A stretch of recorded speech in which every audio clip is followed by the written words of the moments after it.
Assalamualaikum warahmatullahi wabarakatuh. Perkenalkan, nama saya Marieta Elisa Putri. Saya dari kelas 10 Asisten Keperawatan 2. Di sini saya ingin bercerita sedikit tentang pembelajaran online yang semua siswa di Indonesia melakukan itu selama pandemi COVID-19. Karena virus corona ini kita tidak bisa turun langsung ke sekolah. Virus ini bahkan sebelumnya kita tidak ketahui ini virus apa, sampai bisa menyebar ke seluruh dunia dan bisa menyebabkan kematian. Pemerintah Indonesia pun sudah berusaha sebaik mungkin untuk bisa mencegah virus ini dengan mengikuti protokol kesehatan seperti mencuci tangan, menggunakan masker, dan menjaga jarak antara kita dan orang lain di luar rumah. Maka dari itu pemerintah Indonesia menyarankan dan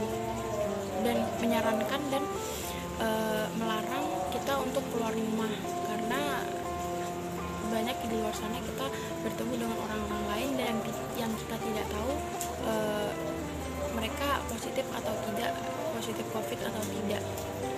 Sekolah pun juga menjadi online. Sekolah pun menjadi online dan kita harus belajar di rumah, tidak boleh turun ke sekolah. Meskipun pembelajaran online yang disampaikan dengan bantuan teknologi, kadang masalah teknis seperti gangguan sinyal atau gangguan lain seperti situasi rumah yang tidak ideal untuk mencerna pelajaran, atau karena jaringan.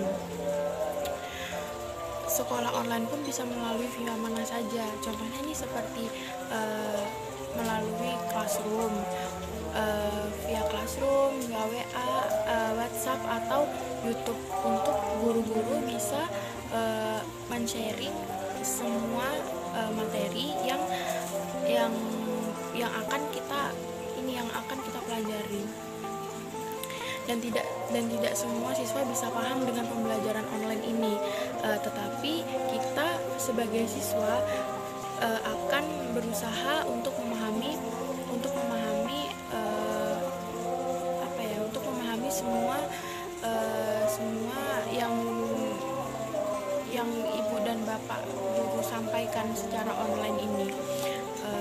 Jadi semua harus online. Ekonomi menjadi sulit karena orang-orang tidak bisa bekerja atau mencari uang seperti biasanya sebelum COVID-19 ini datang ke Indonesia gitu. Jadi kita harus menaati protokol kesehatan, selalu menggunakan masker, selalu cuci tangan, dan kita harus menjaga jarak antara kita sendiri dan orang lain. Terima kasih, sampai di sini sedikit cerita saya tentang pembelajaran online saya, yang intinya tidak semua siswa itu paham dan mengerti, tapi kita sebagai siswa berusaha untuk mengerti dan paham semua materi yang ibu dan bapak guru sampaikan melalui via Google Meet atau Zoom atau bahkan Classroom atau WhatsApp dan YouTube. Semua akan kita usahakan untuk memahami semua materi-materi dari bapak dan ibu guru. Terima kasih, sampai di sini sedikit cerita saya tentang pandemi ini. Intinya kita harus menjaga kesehatan, mencuci tangan, menggunakan masker, dan menjaga jarak, itu penting. Sekian dari saya.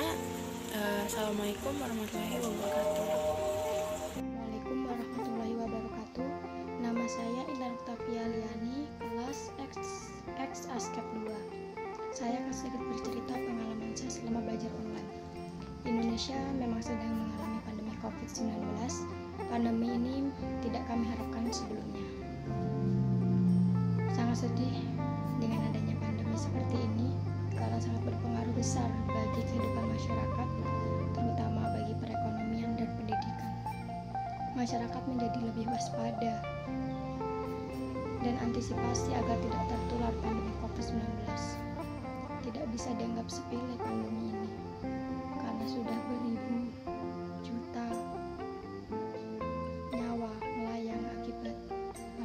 COVID-19.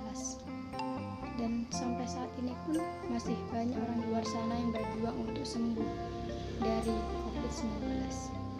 Saya seorang pelajar juga terkena imbasnya dengan yang tadinya tatap muka menjadi online. Jujur, tidak pernah terbayangkan di pikiran saya bagaimana belajar online. Namun seiring berjalannya waktu, saya terbiasa dan kami semua pun terbiasa dengan belajar online. Yang saya anggap bakal susah, tapi ternyata tidak, karena pada zaman sekarang sudah banyak aplikasi yang sangat membantu dan mempermudah belajar online seperti Classroom, Google Meet, Zoom, dan lain-lain. Jadi saya juga semakin semangat untuk belajar di rumah walaupun jauh dari teman-teman. Dan kita juga harus tetap bersyukur, tetap semangat menjalani semuanya, karena kembali lagi semua itu datangnya dari Allah. Dan jujur saya juga tidak pernah berpikir bakal pengenalan lingkungan sekolah dengan online. Sungguh tidak terbayangkan di pikiran saya bagaimana PLS tapi online. Jujur memang awal saya sedih, terus kecewa karena nggak bisa tatap muka, tapi ya kondisi memang tidak memungkinkan buat kita tatap muka, jadi kita juga harus tetap bersyukur. Akhirnya saya bisa melewati PLS walaupun dengan online, hingga pada akhirnya sampai pada saat ini sudah insya Allah bakal naik kelas 2 SMK.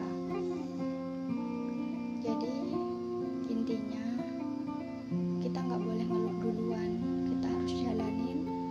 Insya Allah kalau kita jalani dengan ikhlas, dengan sabar, dengan semangat, semua itu bakal mudah. Jangan punya pikiran dulu buat apa sih susah, online susah, tanpa kita belum menjalani itu memang bakal susah. Tapi kalau kita ngejalanin dengan ikhlas pasti bisa. Dan kita juga lagi berusaha buat memutus rantai penyebaran COVID-19 dengan di rumah aja, menjaga protokol kesehatan, memakai masker, menjaga jarak, dan tidak berkerumun. Jadi mungkin itu pengalaman saya. Saya akhiri. Wassalamualaikum warahmatullahi wabarakatuh.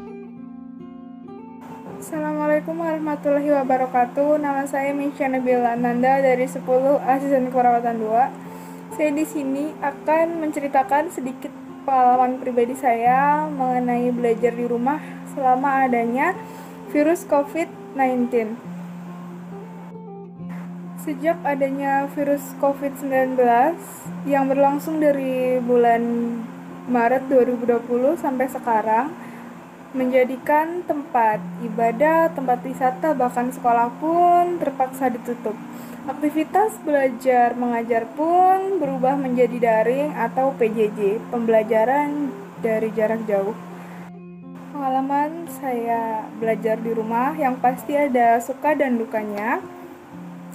Yang pertama sukanya saya bisa mengerjakan tugasnya setengah-setengah. Jadi misal tugas mapel ini saya kerjakan hari ini, tugas mapel yang lain saya kerjakan hari esoknya. Lalu sukanya saya jadi lebih banyak waktu bersama keluarga. Sepertinya itu saja sukanya. Dan dukanya yaitu yang pasti materi yang dijelaskan susah masuk ke otak, dan ada beberapa mata pelajaran yang memang susah dipahami. Contohnya saja pelajaran hitung-hitungan seperti fisika, kimia, dan tugas-tugasnya itu jadi lumayan banyak.